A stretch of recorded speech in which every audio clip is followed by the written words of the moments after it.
3 పాయింట్లు లేవనెత్తారు మీకంటే ముందు. అందులో ప్రధానమైతే వాలంటీర్స్ ఎన్నికలు నిర్వహిస్తున్నారనేది 2600 మంది మహిళా పోలీసులు BLOలుగా పెట్టారని కలెక్టర్లందరూ కూడా వై ఏపీ నీరు జగన్ అనే కార్యక్రమం పాల్గొంటారు. 14 సంవత్సరాలు ముఖ్యమంత్రిగా పనిచేసినటువంటి వ్యక్తికి ఎవరు ఎలక్షన్ ఆఫీసర్స్గా ఉండాలి, ఎవరు ప్రిసైడింగ్ ఆఫీసర్స్గా ఉండాలి అన్నటువంటి విషయం తెలియకపోవడం అన్నటువంటిది శోచనీయం. మీరేమో అక్రమాలు జరగలేదు అని చెప్తున్నారు, ఏది ఓటర్ విషయంలో కానీ ఏ కానీ. మరి ఒక పక్కన అధికారులు అయితే చర్యలు తీసుకుంటున్నారు, సస్పెండ్ చేస్తున్నారు, మరి ఏంటి? మేము అదే చెప్పాం ఎలక్షన్ కమిషన్కి. తెలుగుదేశం పార్టీ ఈ యొక్క బోగస్ కంప్లైంట్లన్నీ ఇస్తూ ఉంది. అధికారులపైన ఎక్కడైతే చర్యలు తీసుకుంటున్నారో ఆ చర్యలు తీసుకోవడం వైఎస్ఆర్ కాంగ్రెస్ పార్టీ చేసినటువంటి తప్పుల వల్ల కాదు. ఆ తప్పులు ఎవరు చేశారు?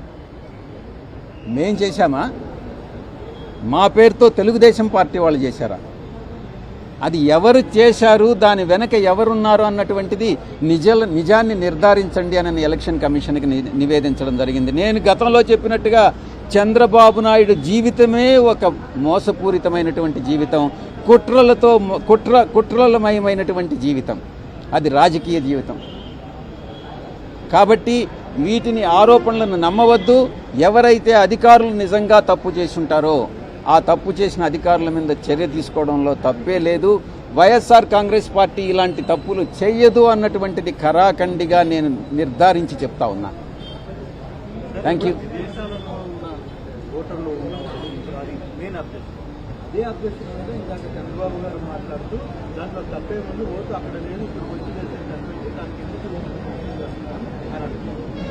అక్కడ నుంచి నిజంగా ఇక్కడికి వచ్చి వేస్తే తప్పేం లేదు. వాళ్ళు ఇచ్చినటువంటి అడ్రస్ కానీ, వాళ్ళ ఓటర్ ఐడి కానీ, వాళ్ళు ఇచ్చిన ఆధార్ కార్డు కానీ ఏదైనా ఇచ్చుంటే అవన్నీ కూడా కరెక్ట్ అయితే తప్పు లేదు. అవి బోగస్ అయితేనే తప్పు. తెలంగాణలో ఓటు ఉండి ఇక్కడ కూడా ఓటు ఉండడం తప్పు. సార్, మీరు గంపగుర్తుగా ఓట్లన్నీ కూడా తొలగిస్తున్నారనేది ప్రధాన ఆరోపణ.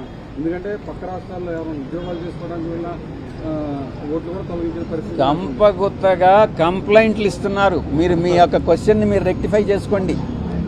మీరు అడిగే ప్రశ్న చాలా కరెక్ట్గా అడగాలి.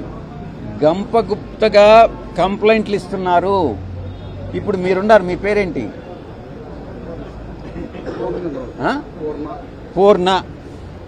పూర్ణకి 175 నియోజకవర్గాల్లో ఒక 25 లక్షల మంది బోగస్ ఓటర్స్ ఉన్నారని ఖరాఖండిగా చెప్పగలడా?